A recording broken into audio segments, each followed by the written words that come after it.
개념원리 수학상 수업을 합니다. 오늘은 115쪽에 있는 2차 방정식의 근과 계수라는 걸 할 거예요. 우리가 배우는 2차 방정식에서 중요한 거는 세 가지인데 그중 문제를 풀 때 가장 많이 활용되는 게 오늘 배우는 2차 방정식의 근과 계수예요.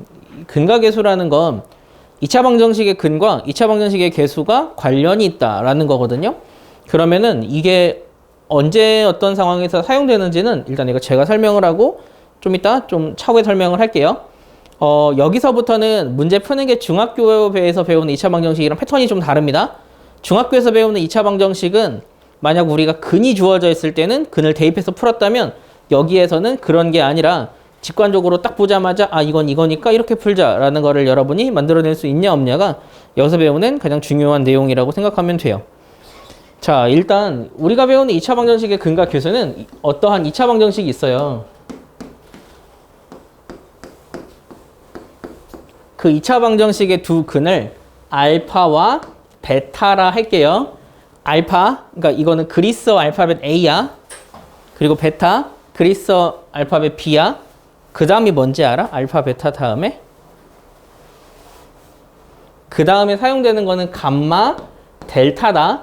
그런데 우리는 2차 방정식 딱 두 개만 사용할 거라서 요 두 개만 사용해요.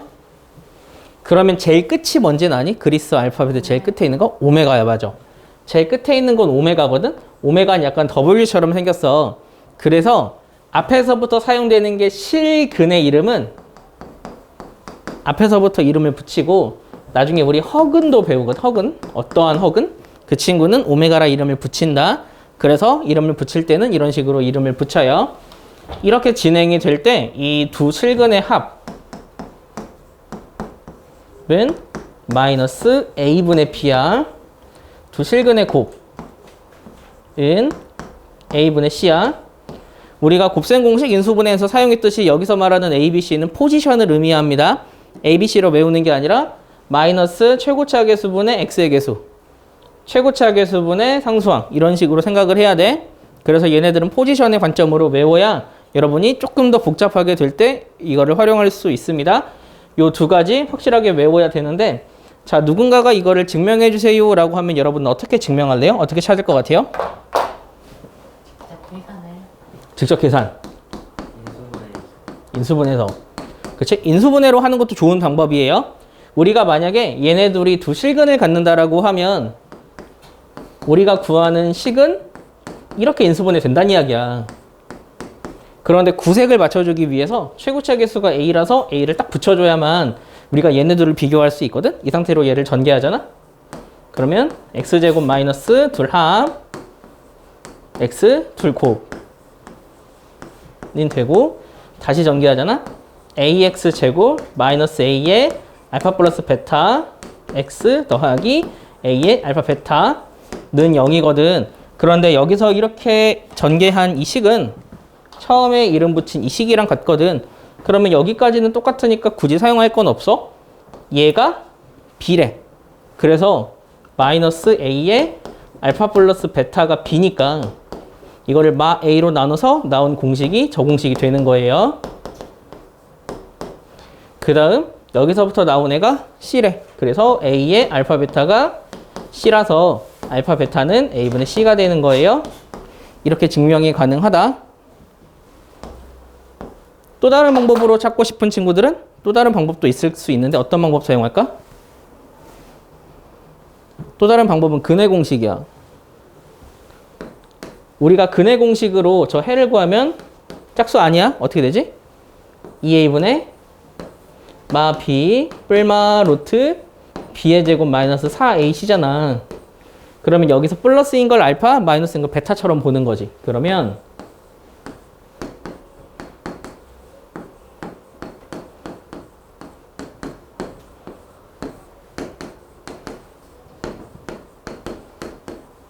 얘네들을 더해. 이게 두 근의 합이거든?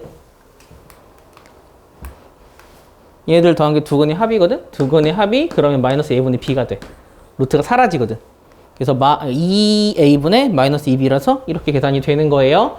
두 근의 곱은 여기를 곱하기로만 바꿔 쓸게. 두근의 곱은 분모는 4a 제곱 분의 합차 가능해 앞에 거의 제곱 b제곱 빼기 뒤에 거를 제곱하면 b제곱만 4ac 해서 4a 제곱분의 4ac라서 이거를 전개하면 a분의 c가 된다. 어떻게 하는지 알겠지? 우리 책에는 보면은 차라는 공식이 하나가 더 있어요. 그런데 그 공식은 굳이 외울 필요 없습니다. 외우면 뭐 좋긴 하겠지? 굳이 외울 필요는 없어. 그러면 문제가 생기긴 하겠지. 자, 현 상황에서 내가 얘랑 얘를 알아. 그럴 때 문제에서 두근의 차를 구해달라고 하면 어떻게 구할래? 누가 큰지 모르니까 절대값으로 할게, 책처럼. 어떻게 할래? 이 책의 공식을 안 외울 거야. 응? 제곱해서 곱셈 공식 변형으로 하겠지? 곱셈 공식 변형이면 알파 더하기 베타의 제곱에 어떻게 하면 돼요? 그렇지.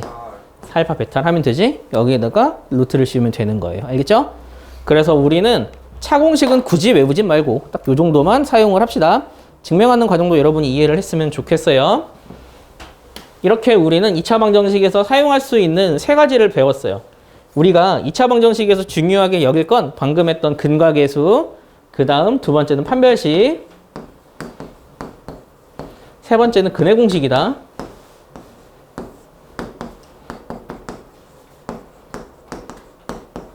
그런데 방금 배운 근과계수를 배우면서부터 우리가 2차 방정식을 대하는 자세를 조금 바꿀 거야. 어떤 거냐면 우리가 2차 방정식에서 이렇게 푸는 문제가 있었어.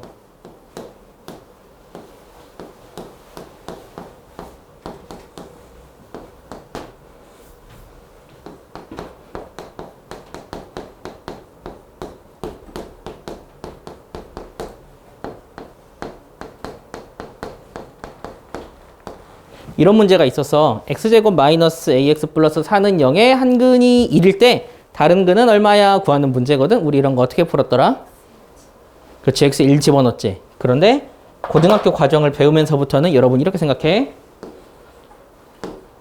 만약 우리가 구하는 방정식에서 근이 주어져 있을 때는 문제에서 대입하세요 라는 말이 있을 때만 대입한다.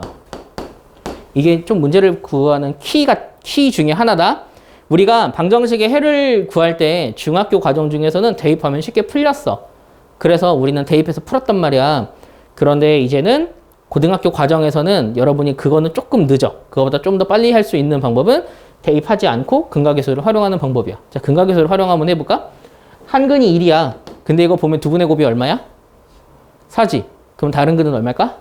4겠지. 그럼 A는 얼마일까? 5겠지. 두 근의 합이니까. 야, 두 근의 합에서 여기는 마이너스 요거분의 요기니까 두 근의 합이 A인 거야. 이해했니? 이게 너희가 방정식을 푸는 감이야. 그래서 만약에 누군가가 그러니까 고등학교 1학년 과정을 배웠대. 배운 아이가 만약에 학원으로 와가지고 상담을 받으러 왔어. 그래가지고 저 방정식을 배웠는데 이건 이렇게 풀고 이렇게 풀 줄 알아요 라고 하면은 나는 제일 먼저 뭐부터 물어보냐면 몇 가지가 있는데 그 중에 하나가 이런 거야. 딱 이거 그냥 대충 문제 하나 만들어주고 이거 어떻게 풀래? 라고 했을 때 3초 만에 풀 수 있는 아이들은 방정식을 완벽하게 이해하는 아이들이야. 그렇지 않고 직접 대입해서 A 구하고 근을 구하는 아이들은 그거는 제대로 이해를 한 게 아니다. 문제 푸는 그냥 겉핥기식으로 공부를 한 거거든. 그래서 여러분이 지금부터는 조금 의식적으로 근과계수를 사용할 수 있는 방법을 한번 깨달아 보세요. 생각을 한번 해보세요. 그러면 좀 더 쉽게 구할 수 있어. 항상 그런 건 아니야. 그런데 이거는 약간 팁 같은 거라서 이거 하면은 더 복잡하고 헷갈린다 하는 친구들은 굳이 하지 마세요. 그럴 때는 그냥 순리대로 푸세요. 자, 그 다음 두 수를 근으로 하는 2차 방정식은 방금 했던 거랑 결이 같아. 아까 내가 증명을 하나를 해줬잖아. 두 근이 알파 베타야. 그러면 그 2차 방정식은 어떻게 생겨야 되냐면 다시 할게. 어떻게 생겨야 되냐면 x-알파, x-베타는 0으로 생겨야 돼. 그럼 얘를 전개하면 이렇게 된다.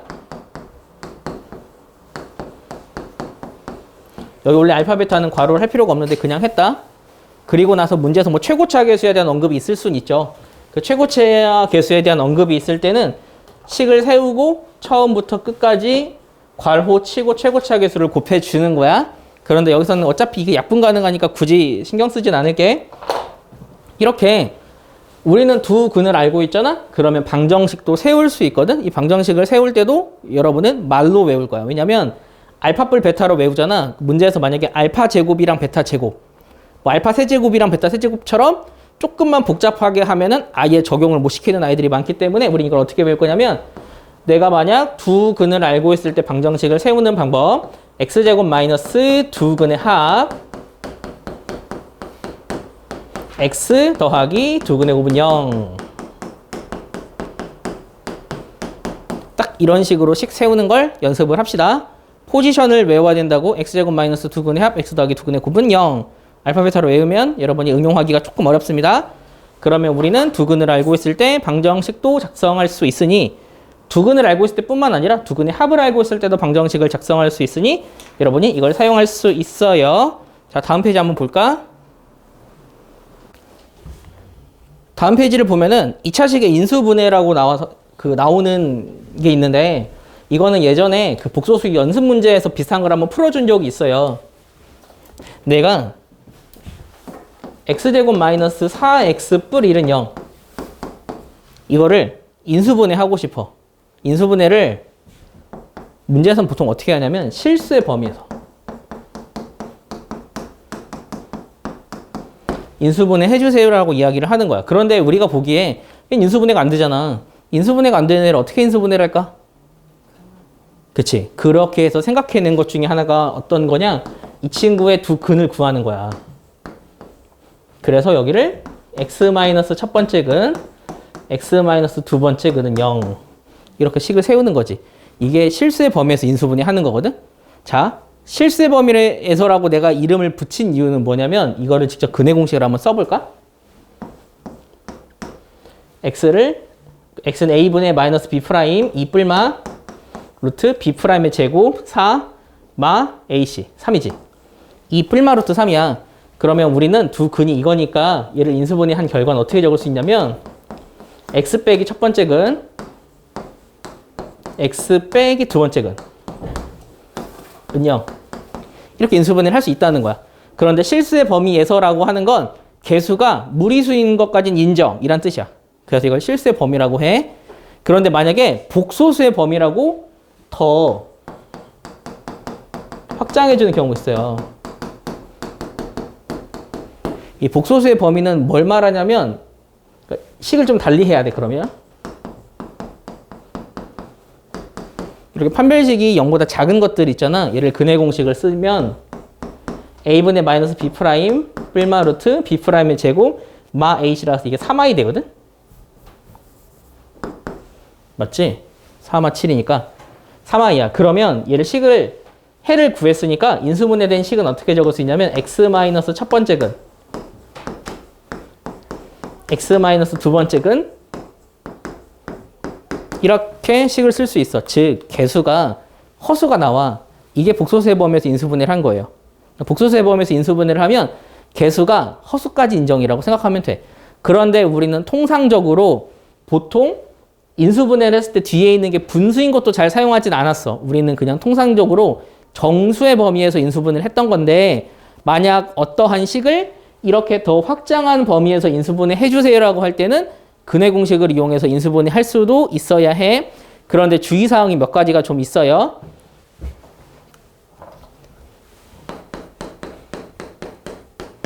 이거 니네가 그런가 보다 하는데 막상 시험이나 직접 풀어보세요라고 하면 생각보다 떠올리기가 좀 어렵거든? 여러분이 좀 이거 이렇게 푸는 거가 있구나라는 거 확실하게 오늘 기억을 하고 넘어가야 된다? 거의 안 나오는데 가끔 나오는 경우가 있어서 그래? 주의사항은 이런 거야.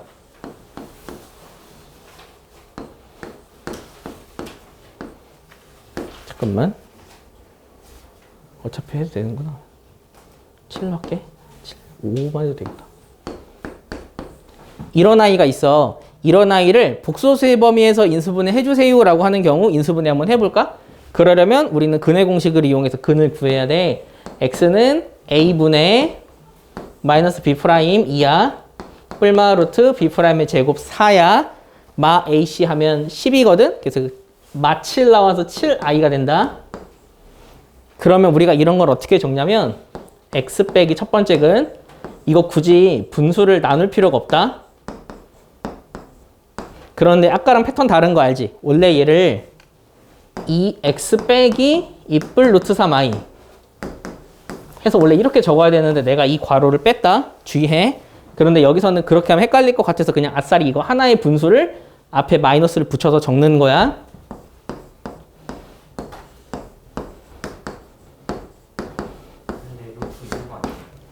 아, 루트 7.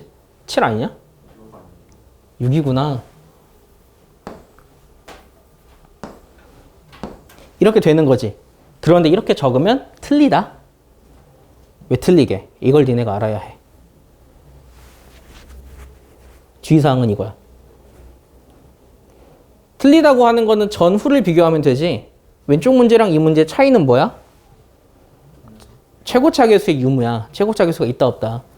그러면 여기서 주의사항은 얘 인수분해 해주세요라고 하면 이렇게 하면 틀리다고. 그 이유는 그치. 최고차 계수가 2였으니까 얘를 붙여줘야 돼. 이거 하나만 좀 주의하세요. 알지? 굳이 얘를 집어넣어서 계산은 안 해도 돼. 그냥 얘를 구해주세요라고 하면 이렇게 쓸 수 있어야 된다고. 그럼 니네가 이렇게 물을 수 있지.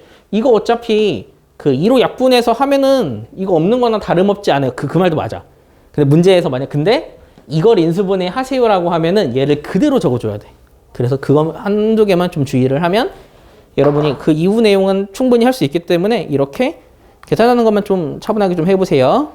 자, 그러면 마지막 설명하는 거. 그 116쪽에 가장 마지막으로 나오는 거는 혈내근의 성질이에요.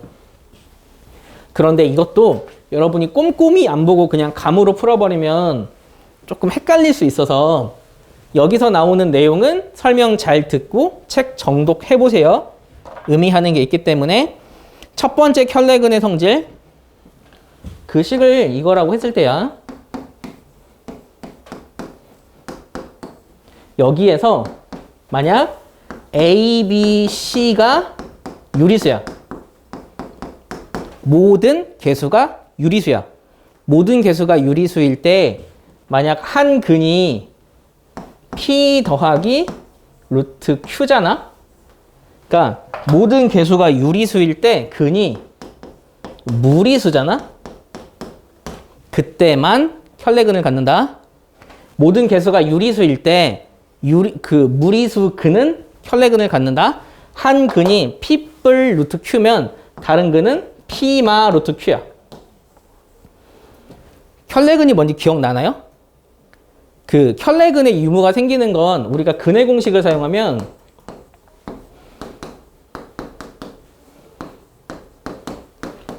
이렇게 뿔마 루트가 있기 때문에 보통 뿔마 붙은 애들은 같이 온다는 이야기잖아. 왜냐면 한 근이 얘면 다른 근은 루트 앞에 부호가 반대인 거야. 그런데 항상이 아니라 개수가 유리수일 때만 유리수의 반대말이 무리수거든? 무리수 혈내근을 갖는 거야. 유리수가 아니면 혈내근을 갖지 않을 수도 있어서 그래.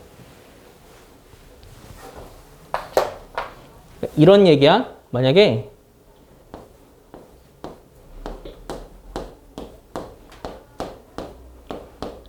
모든 개수가 유리수지. 잠깐만. 여기 A로 바꿀게.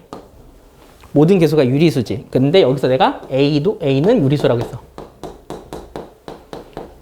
유리수면 만약 한 근이 이거예요 라고 하면 다른 근은 볼 필요 없이 2마 루트 3이라고. 모든 개수가 유리수일 때만. 야, 그러면 내가 이렇게 문제를 만들었어. A는 얼마게?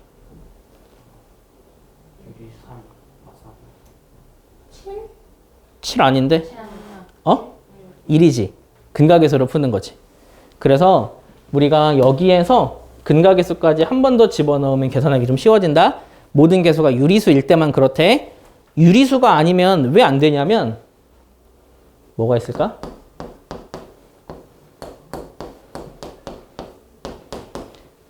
이거 전개하면 어떻게 되냐면 x제곱 마이너스 1뿔 루트 3 더하기 루트 3은 0이거든? 이렇게 개수에 루트가, 무리수가 껴있지. 그러면 한 근이 얘이면서 얘일 수도 있다고. 그러니까 플러스 루트 3이 근일 때 마이너스 루트 3이 근이 아닐 수도 있는 거야. 이렇게 있는 경우는. 알겠지? 그러면 반대말의 개념으로 외우라고. 모든 개수가 유리수일 때 유리수의 반대말인 무리수는 켤레근을 갖는다. 두 번째, 모든 개수가 실수일 때만 한 근이 허수야. 그러면 얘는 다른 근은 켤레근을 갖는다. 허수 켤레근. 개수가 실수일 때는 허수도 켤레근을 갖는다. 이게 두 번째 니네가 외워야 되는 경우야. 개수가 실수일 때만 허수가 켤레근을 가져. 자, 이런 얘기다. 똑같은 예를 들게 그냥. 여기에서 A는 만약에 유리수래. 그렇다고 해서 만약에 한 근이 1 더하기 2i야. 그러면 여기서 그냥 다른 근은 1마 2i겠구나 라고 생각하면 안 된다고. 아, 근데 어차피 유리수면 근이구나. 말을 잘못했다 그러면 A는 복소수. A는 복소수야. 복소수라고 할 때 한 근이 이거야. 그러면 다른 근이 항상 이거인 건 아니라고. 이거이지 않을 수도 있어. 근데 이거가 되는 조건은 A가 실수일 때만 실수의 반대말인 허수 켤레근을 갖는 거야. 이것도 예를 드는 거는 이거랑 같은 개념 때문에 그래요. 그래서 이 두 가지 여러분이 좀 주의하면 돼요. 그런데 이게 시험으로 출제된 적은 거의 없어. 딱 한 문제? 그 예전 모의고사에서 출제된 경우가 있는데 그거는 간단하게 설명해 주면 약간 이런 거거든? 예전에 이런 문제가 한번 출제가 됐어. 내가 알기로 이 책이 없는 걸로 알고 있어서 잠깐만. 어떤 문제가 출제됐냐면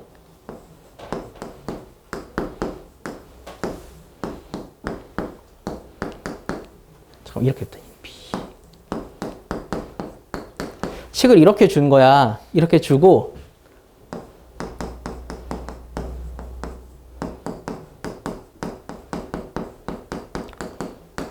라고 하고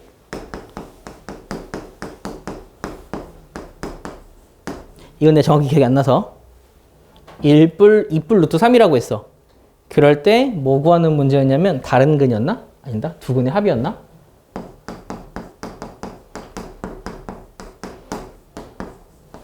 이렇게 구하는 문제가 시험에 출제된 적이 있어. 근데 너희가 그러니까 이거를 시험을 본 친구들이 어떻게 생각을 했냐면 이렇게 생겼는데 여기서 단 A, B, C는 유리수, 모든 개수가 유리수네 다른 근은 2마 루트 3이구나 라고 생각을 해버린 거야. 그래서 둘이 더했더니 4지. 그게 답에 있는 거야. 그래서 그거를 찍어서 다 틀린 경우가 한 번 있거든. 근데 얘 같은 경우는 A, B, C는 유리수라고 해도 아까 내가 여기서 외울 때 A, B, C는 개수를 말하는 거야. 그런데 최고차 개수는 유리수야. 근데 여기서부터 여기까지는 유리수가 아니지. 루트가 있으니까. 얘는 무리수야. 그리고 얘도 유리수야. 그래서 얘는 한 근이 이거라고 해서 켤레근을 갖진 않는다. 그래서 이렇게 풀면 안 돼. 그러면 어떻게 풀까?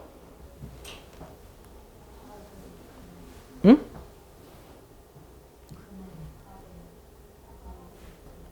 근의 합을 몰라.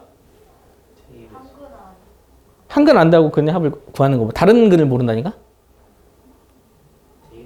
대입해서 풀었어. 이 문제는 대입해서 풀어야 돼. 알지? 근데 이거는 아까 내가 말한 거랑 조금 어폐가 좀 있지. 그러니까 웬만하면 대입을 하지 마세요인데 대입을 해야 되는 경우는 정말 가끔 있어. 근데 얘는 대입해서 풀면 차라리 더 쉽게 풀린다. 얘를 한 근을 집어넣어. 그러면 식이 어떻게 되냐면 뭐 어쩌고 저쩌고 루트 3 있거든? 얘를 이렇게 루트 3 있는 것과 루트 3 없는 걸로 정리를 하는 거야. 는 0이래. 그러면 얘가 0이 되려면 얘가 0이고 얘가 0이어야 된다. 이해되니? 그래서 얘가 0이고 얘가 0이라서 A, B, C의 관계식이 드러나. 그래서 이 B라는 애를 예를 들어 뭐 7A로 바꿀 수 있고 이 C라는 애를 예를 들어 마 2A로 바꿀 수 있는 거야. 그래서 얘를 A로 나타낸 다음에 A로 약분해. 그렇게 해서 인수분해서 해를 구하는 문제야. 그런데 여기서도 중요한 사항이 하나 있어. 내가 이렇게 만들어서 A로 약분한대. 그런데 약분할 때 주의사항이 하나 있는데 나눈다잖아. 약분은 나눌 땐 주의사항이 있잖아. 어떤 거지? 무턱대고 나눗셈을 할 수 있는 게 아니잖아. 나눗셈이 안 되는 조건이 딱 하나 있잖아. 나눗셈은 분수의 개념이야. 분모가 될 수 없는 수가 있잖아. 그치? 0으로 나누는 거 불가능하지. 그렇기 때문에 얘네들을 다 A로 만들어서 A를 약분시키는 거야. 그 이유는 문제에서 어떻게도 이야기했냐면 그러니까 2차 방정식 얘가 라고 그 한마디 집어넣기 때문에 자동적으로 A가 0이 아니라고 알려준 거야. 그래서 A로 약분해서 푸는 문제가 한 문제가 있어. 이건 앞으로 너희가 이 책 말고 유형설을 풀면서 많이 볼 문제 중에 하나거든. 이거 지금 무슨 소리 하는지 모르겠다는 친구들은 넘겨. 이거는 실제로 이 강의를 보는 친구들도 있겠지만 100명 중 100명 다 이해하라고 설명하는 거 아니야. 그 중 진짜 한 10%? 그 10% 때문에 설명해 주는 거야. 책에 없는 얘기는. 아닌 거는 여러분이 개념을 처음 배우기 때문에 헷갈리면 넘기세요. 자, 그러면 유형을 살펴봤으니, 그러니까 개념을 살펴봤으니 이제는 문제를 한번 풀어볼까? 117쪽은 내 생각에는 제가 설명한 거로 충분히 여러분이 할 수 있을 것 같아서 우리는 118쪽에 있는 필수 예제로 넘어갈게요. 118쪽 필수 예제 9번.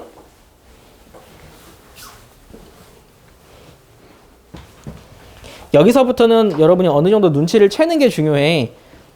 방정식의 근이 저거일 때 알파 빼기 베타의 제곱을 구하래. 그러려면 이거는 근각계수겠구나라고 추리를 하고 이럴 때는 제일 먼저 뭐부터 하냐면 아까 두근의 곱을 먼저 적어.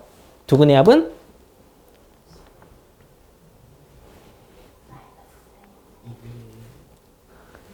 2지. 이 정도 암산할 수 있죠? 예. 네. 두근의 곱은? 나 좀 헷갈린다. 공식 적어줄까? 헷갈림? 안 헷갈림? 아, 예. 이겁니다. 자, 그럼 이걸 알고 있을 때 얘는 어떻게 구할까? 곱셈공식 변형이겠지? 플러스?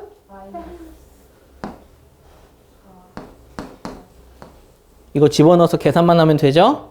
이거 이 정도 계산 여러분이 하세요. 세제곱은 어떻게 할까? 세제곱은 곱셈공식 변형에서 제일 복잡한 게 세제곱이야. 외우기 힘든 친구들은 그냥 이걸 세제곱 전개하는 공식을 하자. 근데 전개하는 공식도 최대한 외우기 쉽게 이거 쓸 거야. 자, 세제곱이 들어가. 알파 세제곱. 세제곱이 들어가. 베타 세제곱. 3 곱하기 2 곱하기 이거. 그대로 그냥 적으면 돼. and 괄호 한 번. 해서 여기에서 알고 있는 걸 다 그냥 대입해서 구해버려. 그러면 돼. 그런데 실제로 얘 공식은 어떻게 구하냐면 알파 풀 베타의 세제곱 마이너스 3알파 베타 and 괄호 한 번이야. 그건 얘가 그냥 이항한 거다. 알겠지? 그렇게 공식이 나오니까 잘 기억을 해둬. 그럼 여기서 계산할게. 알파 풀 베타가 아까 2였지. 이게 세제곱 마이너스 3 곱하기 얘는 마이분의 1이지. 곱하기 2네. 계산하면 얘가 플러스로 변하고 약분해서 3이지. 그러면 8 더하기 3이니까 11. 계산할 수 있죠? 다음 거 한번 볼까? 얘는 어떻게 할 것 같아?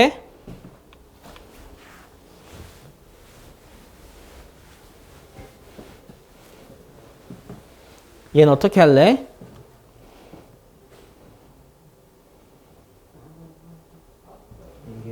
전개하면 되지.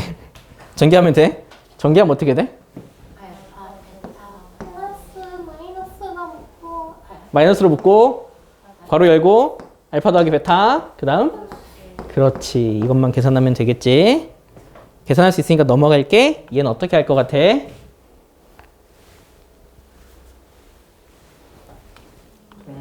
통분하면 돼. 그러면 통분하기 위해서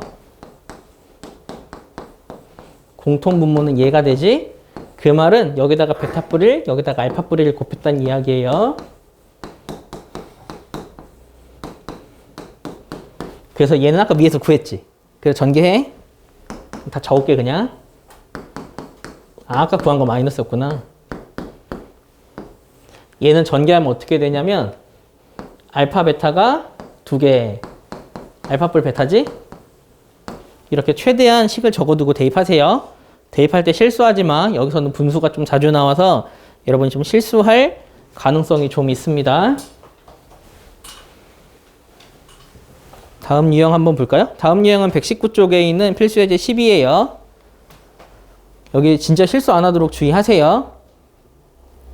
자, 2차 방정식의 두근이 마사랑 1일 때 2차 방정식의 두근의 합을 구하세요. 되게 쉽죠? 자, 일단 여기서 이런 문제는 어떻게 푸냐면 이렇게 적어. 두근의 합. 합은 이 식의 관점으로는 뭐라고 적어야 되지? 플러스 A일까 마이너스 A일까? 마이너스 A야. 그런데 주어진 식의 두근의 합은 마3이지.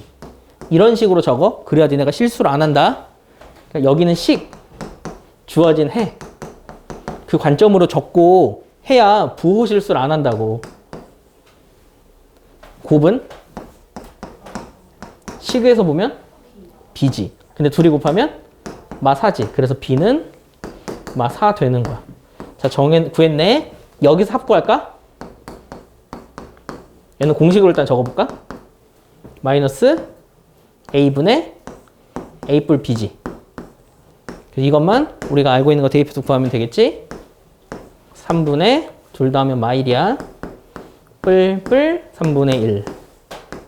실수하지 말라고. 이런 거 계산 실수해버리면 망한다. 특히 여기는 부호 실수하면서 저 실수했어요 라고 이야기하는 친구들 진짜 많은데 이거 뭔가 잘못됐구나. 이거 책에서는 2였다. 책 답이랑 내가 지금 푼 거랑 답이 다른 거 내가 잘못 푼 거 아니에요. 얘가 오타인 거예요. 2로 풀면은 책에서 말하는 답이 나와. 알겠지? 잘못 푼 거 아니에요. 자, 그 다음 거 한번 볼까?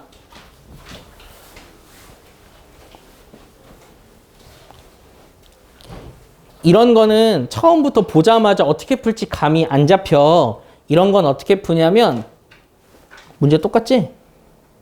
이런 거는 어떻게 푸냐면 지금 하는 거 필수예제 12번이다.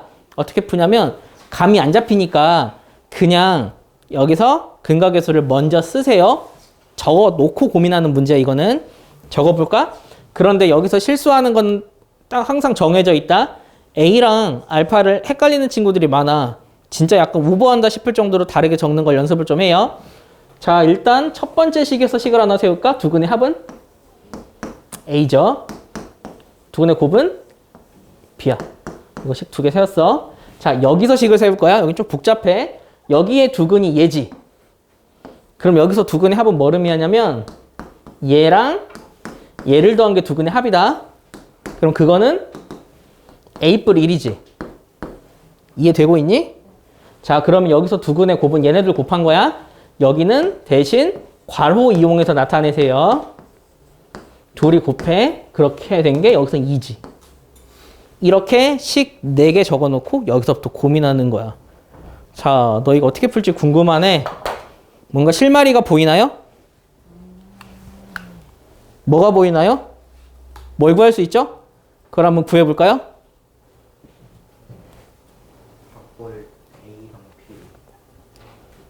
치환? 치환하지 말고 빨리 구해야지. 치환하면 너무 복잡해져. 문자 4개 막 치환해서 연립방정식 풀면 안 돼. 뭔가 보이는 게 없나요? 이거지. 야, 봐봐. 얘랑 얘를 비교하면 되잖아. 알파 뿔 베타가 A야. 이제 보면. 근데 거기에 요거 하나 더 했더니 여기는 1 더했대. 뭘 할 수 있어? 그렇지. 알파 베타가 1이지. 알파 베타가 1이야? 알파 더하기 베타는 얼마일까? 2겠지. 여기가 1이잖아. 알파 더하기 베타는 2야. 그러면 A, B 다 구해버렸다. 니네가 보기 이건 아무것도 아닌 것 같잖아. 그런데 이거를 실제로 나는 보자마자 구했잖아. 너희는 고민했고. 방정식을 확실하게 이해를 하면 보자마자 구할 수 있어. 그걸 너희가 연습하는 거야. 근각에서는 이렇게 하는 거야. 알겠지? 그럼 A, B는 이미 구했으니까 이거는 뭐 식을 적고 자식고도 없겠죠? 이렇게 수학 문제를 잘 푸는 건, 수학을 잘하는 거는 남들보다 빨리 정확한 답을 구하는 것도 수학을 잘하는 거니까 여러분이 그거를 좀 고민을 하면서 수학적인 실력을 좀 늘려봅시다. 필수예제 11 한번 볼까요? 여기서부터는 조금 패러다임이 달라졌어. 하지만 결은 똑같아. 근각에서 활용할 거야. 자, 문제에서 2차 방정식의 두근이 2대 3이래. 그럴 때는 어떻게 풀 거냐면 2대 3이면 얘를 그냥 2, 3으로 보지 말고 이름을 2알파와 3알파처럼 한 문자화 시키세요. B가 있을 때는 한 문자화 시켜. 자, 그럼 두근은 2알파랑 3알파야. 그 다음 어떻게 할까? 그치, 근각에서 쓰자. 두근의 합은? 5알파는? 여기 K-1이지? 두근의 곱은? K지? 그러면 다시 한번 적을게. 5알파는 K-1이야. 6알파의 제곱은 K야. 그 다음 어떻게 할 것 같아? 5알파 뿌리는 6알파 제곱 1을 이항해서 1을 이항해서 대입하면 되지. 그러면 차라리 그냥 요 K자리 얘를 대입할게. 그럼 식이 어떻게 되냐면 6알파 제곱 마이너스 5알파 마이너스 1은 0이다. 계산 되지? 네, 어떻게 이 자리에 얘를 집어넣었다 그냥. 그리고 얘를 이항했어. 알겠지? 그 상태에서 인수분해 되지. 3알파, 2알파, 1, 마마. 그럼 알파는 3분의 1과 알파는 2분의 1인 거야. 구했지 여기까지? 맞지? 이해하고 있지?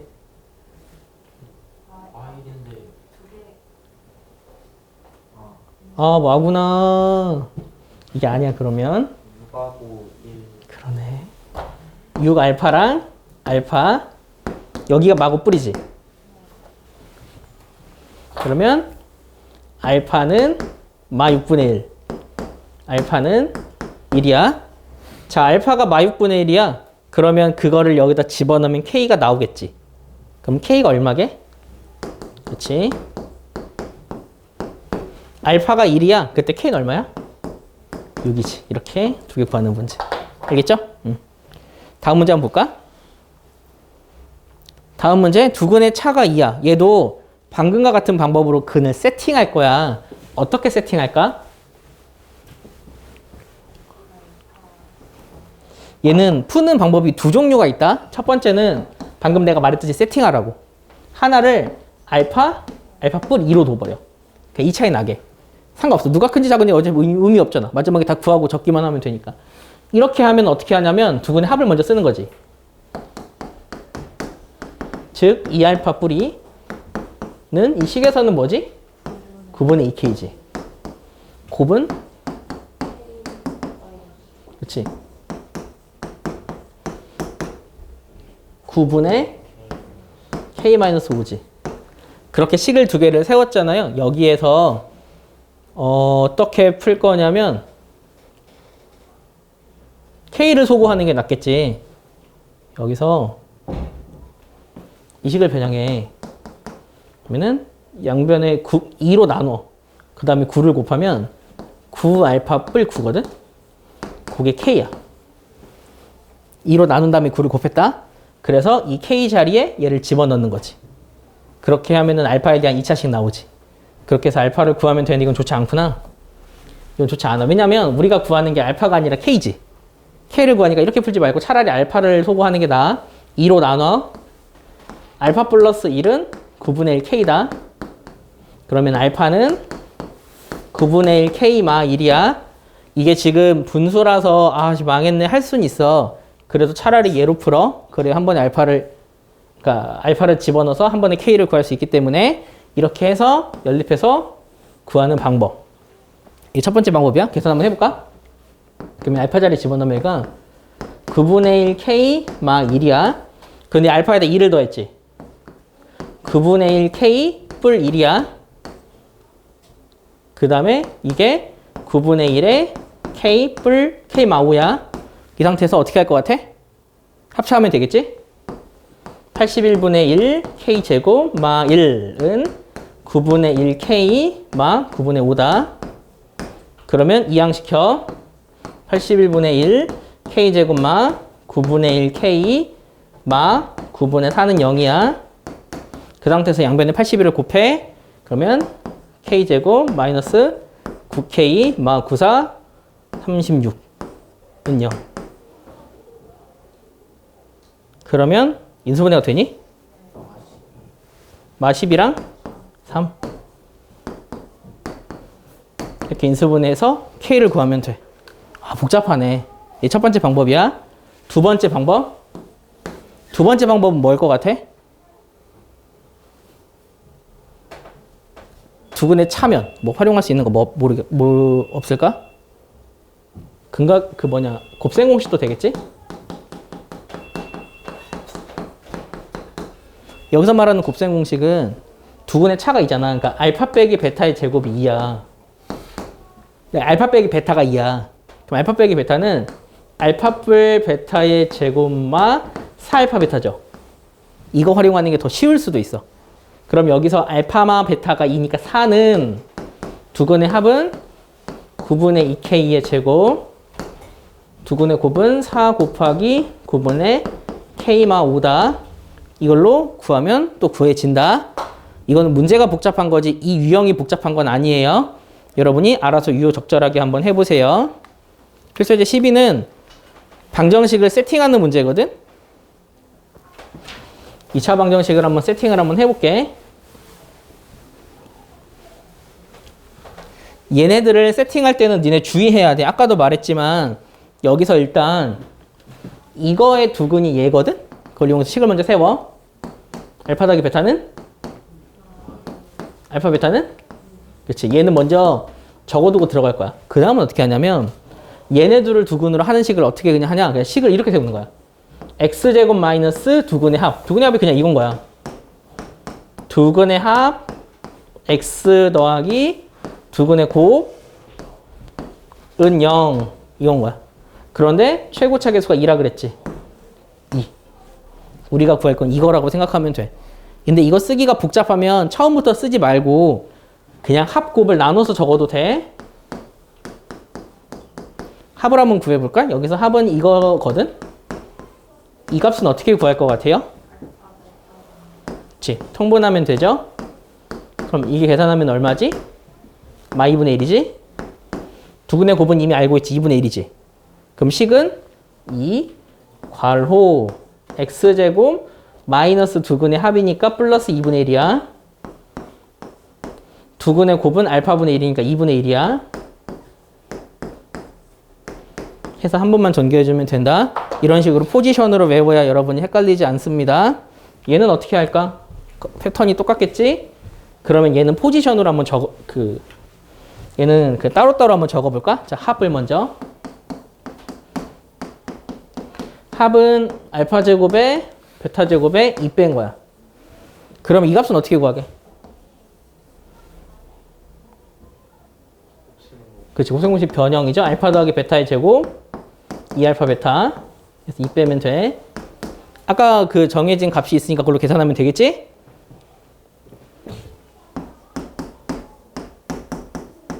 여기서 곱은 계산할게. 아까 알파 더하기 베타가 얼마였지? 마일이었나? 알파 베타 2였지? 그럼 이걸로 계산을 하면 마일의 제곱이니까 1, 마 4, 마 2라, 마 5다. 그럼 두근의 곱은 그냥 얘를 의미해. 얘는 전개하면 어떻게 되냐면 알파 제곱, 베타 제곱, 마이너스 뿔 1이거든? 그런데 얘는 알파 베타 전체 제곱이랑 같지. 그러니까 얘는 3인 거야. 그 다음 얘는 아까 2 하기 전이니까 여기까지니까 마 3이다. 마 3이니까 뿔 3이 되는 거지. 해서 얘가 8 돼. 그럼 식은 어떻게 되냐? x제곱 마이너스 두근의 합. 그럼 마이너스 두근의 합이니까 플러스 되겠죠? 더하기 두근의 곱. 이렇게 적는 것만 여러분이 실수하지 않으면 됩니다. 할 수 있겠죠? 다음 페이지 한번 보자. 조금 복잡한 애들, 애매한 애들은 다 끝났고 어느 정도 좀 심플한 아이들인데, 자, 이런 식 아까 어떻게 한다 그랬지? 얘를 내가 복소수의 범위에서 인수분해를 할 거야.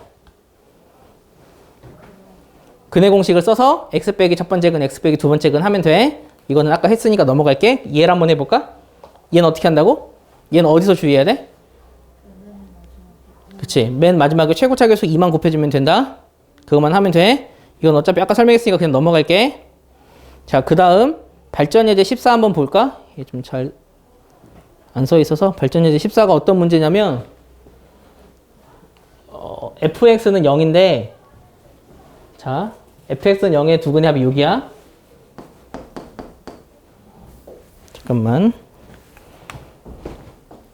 fx는 0의 두근의 합이 6이거든?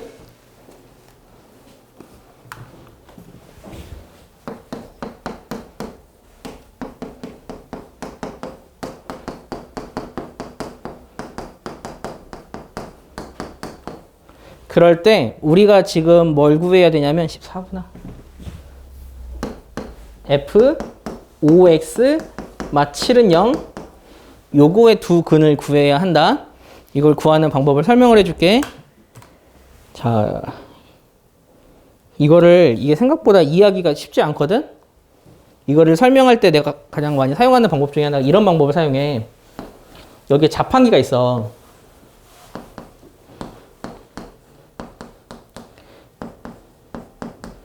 이렇게 음료가 있는데 내가 먹고 싶은 게 얘야. 그런데 어떤 사람이 여기다가 미리 돈을 500원을 넣어놨어. 500원 넣어놓은 거야. 그러면 내가 얘를 먹고 싶어. 그러면은 동전을 얼마를 넣으면 먹을 수 있을까? 500원을 더 넣으면 먹을 수 있겠지. 야, 그러면 이 음료는 1,000원짜리냐 500원짜리냐? 그치, 원래 1,000원짜리지. 1,000원짜리인데 누가 돈을 넣어놨기 때문에 내가 500원에 먹는 거지. 방정식도 사실은 패턴이 비슷해. 그러니까 방정식의 근이라고 말하는 건 만약 이 방정식의 근이 이 방정식의 근이 만약 내가 이름을 붙이는 거야. 알파와 베타라 할게. 그러면 이 방정식이 는 0이 되는 순간은 여기에 얘를 대입해서 여기 안에 인 애매모호안에 있지. 얘가 알파가 되면은 는 0이 되는 거야. 이게 방정식의 해 의미야. 여기에 이 애매모호한 애가 베타가 되면은 는 0이 되는 거야. 이걸 마치 이게 1,000원짜리라고 생각을 하자고. 그런데 이 문제를 만드는 사람이 너희들 어렵게 하려고 식을 되게 복잡하게 만들어 버렸어. 이거는 마치 누가 500원을 넣어놓은 개념처럼 생각을 해. 그러면 여기에서 언제 는 0이 되냐?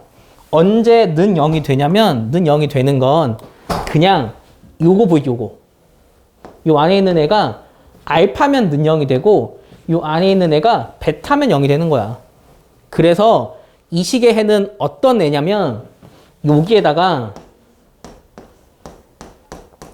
얘가 알파가 되는 그 x값이 이 식의 해야. 얘가 베타가 되게 하는 그 x값이 이거의 해라고. 바뀐 식의 해라고. 그래서 우리가 이런 식의 해를 구할 때는 원래 식의 해를 알파 베타라 할 때 얘가 알파가 되는 x가 뭐인지를 추리하는 거야. 그래서 그거를 차라리 어떻게 푸냐? 내가 지금 적은 것처럼 얘가 알파예요 라고 하고 x를 찾아버려. 그럼 x는 어떻게 찾냐면 그냥 우리 등식의 성질처럼 풀면 되겠지. 여기서 5로 나눠. 그러면 x는 5분의 알파뿔 7이지. 그럼 원래 식이 알파였는데 이 바뀐 애는 x 자리에 얘를 집어넣잖아? 그러면 따다닥 해가지고 는 0이 되는 게 되지. 그러면 이 식의 해는 뭘 의미하냐? 얘인 거야. 그럼 이 식의 또 다른 애는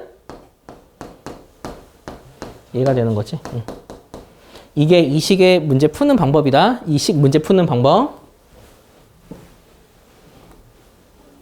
자판기 설명은 왜 하는지 모르겠어. 더 이해 안 되는데. 그냥 하다 보니까 그냥 그렇게 하는 거야. 그래서 우리가 여기서 이 식의 해를 구해서 둘의 합을 구하세요라고 하는 거 그냥 얘네들 더하면 돼. 그럼 얘네들을 더하면 5분의 알파 플러스 베타 뿔 7이 14거든? 그런데 여기서 이거의 두근을 내가 알파 베타라고 했는데 이 두근의 합이 6이에요라고 문제에서 알려줬잖아. 그러면 이게 6인 걸 알기 때문에 계산해서 4다 이렇게 구하는 거야. 이해했니? 그러면 바뀐 식에서는 우리가 이 문제를 어떻게 풀 거냐? 얘는 언제 0이 될지를 먼저 적어. 그래서 얘가 될 수 있는 식을 추리하는 거야. 그런데 이거 말고 나 다른 방식으로 풀고 싶어요 하는 아이들은 다른 방식으로 풀어도 되거든? 다른 방식은 어떻게 푸냐면 fx에 이거를 식을 세팅해버려. fx는 x제곱 마이너스 6x 더하기 뭐 k다 이런 식으로. 그러면 그 상황에서 내가 f 5x 마칠의 해를 구하고 싶잖아. 그럼 f 5x 마칠을 구하는 방법은 요 x 자리에 5x 마칠을 대입하면 된다. 그럼 이게 이렇게 되는 거지. 자, 이거는 좋은 풀이가 아니니까 식이 복잡한 거야. x 자리에 5x 마칠을 대입한 거야. 그러면 지금 우리가 구하는 건 이거는 0이 되는 값을 구하면 되지. 얘를 전개해서 근각계수를 하면 된다. 맞는지 보여줄게. 얘를 전개하잖아. 이게 25x제곱. x제곱은 여기서밖에 안 나와. 그 다음에 여기서 나오는 게 마이너스 70x거든. 여기서 나오는 게 마이너스 30x잖아. 그럼 요거를 계산하면 이게 마이너스 100x야. 하고 여기 되게 복잡하게 나와. 뭐 k 더하기 77에 49에다가 42 이거거든? 는 0이잖아. 그럼 어차피 k가 모르니까 두근의 곱은 못 구해. 하지만 여기서 근각계수에서 두근의 합이 4라는 건 구할 수 있다고. 알겠지? 이게 더 복잡한 방법이야. 그래서 이렇게 풀든 저렇게 풀든 어찌됐든 니네가 답을 구해야 하기 때문에 좀 잘 고민을 해보세요.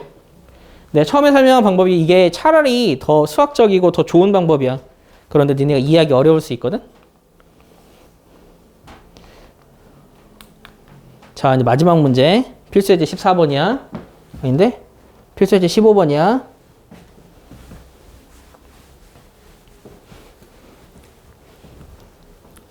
자, 이 문제는 그 혈내근의 성질에 대한 문제거든? 이 문제를 좀 꼼꼼히 읽어야 돼. x제곱 플러스 ax 뿔비는 0. 여기서 ab가 유리수래. 그러니까 모든 개수가 유리수야. 유리수인데 무리수 근이네. 다른 한 근은 3뿔 루트 2라고. 그러면 한 근이 3마 루트 2고 다른 근이 3뿔 루트 2인 거야. 그 상황에서 내가 a, b를 구해야 되지. a는 두 근의 합을 활용한다. 근데 사실은 두 근의 합은 마A야. 주의하라고. 그럼 여기서 둘이 더하면 6이지. 그래서 a는 마6. 두 근의 곱은 이 문자로 보면 b지. 곱하면 얼마인지 알아? 앞에 거 제곱 빼기 뒤에 거 제곱하면 7이야. 이렇게 구하는데 a는 마6이야. 마 a가 6이니까. 그래서 얘네들을 활용해서 구하면 돼요. 다음 문제 볼까? 다 똑같은 문제야. 2차 방정식의 한 근이 1뿔 2i래. 그런데 실수 AB, AB는 실수야. 모든 개수가 실수네. 모든 개수가 실수일 때 한 근이 허수근을 가지면 다른 근은 1마 2i라고 실수이기 때문에 그러면 여기서도 두 근의 합은 마 a야. 근데 이렇게 두 근 구한 거는 2잖아. 그래서 a는 마 2. 두 근의 곱은 여기선 b야. 이거 곱하면 어떻게 되는지 아니? 앞에 거 제곱 빼기 뒤에 거 제곱하면 마사지 해서 5 나온다. 앞에 거의 제곱 빼기 마사라서 그래서 답이 A, B가 이렇게 나오니까 니네가 계산하면 되는 거 알겠지? 자, 오늘 하는 내용의 주된 내용은 근각계수야. 근각계수를 활용해서 문제를 푸는 유형이 너무나 복잡하고 많거든? 여기까지 여러분이 잘 연습을 해놔야 그 뒤에 있는 연습 문제도 잘 풀 수 있어요. 그러면 오늘은 123쪽 있는 여기까지만 하도록 하겠습니다.